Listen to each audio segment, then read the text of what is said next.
So guys, kusinerang pobre. So dito guys, hapunan na naman. May ginawa tayong pagkain sa kanila, sa ating officers na Greek, no? So ito, tinatawag ito guys na beef tiki. So ni-roast natin, kasama itong roast potato. So yun yung hapunan nila ngayon guys. So dalawang klase yung luto nito guys, no? Pwedeng i-grill.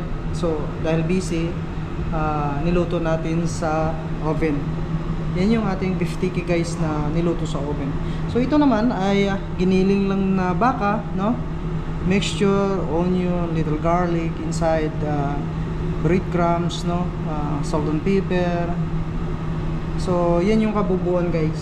So para siyang burger steak, no? Na roast. So kanila naman ay ayaw nila ng may sauce. So gusto nila buhusan lang ng lemon pagkain, no? So ito yung partner niya, yung ating roast potato. So yan guys, no? Kusinerang pobre, no?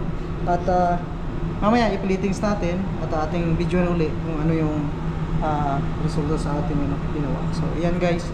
So ito naman yung kanilang tawag na second plate, yung Milijana Imam or your eggplant with onion and red sauce. So yan yung kanilang vegetables, no? Kasama doon sa ating ibibigay na hapunan sa kanila.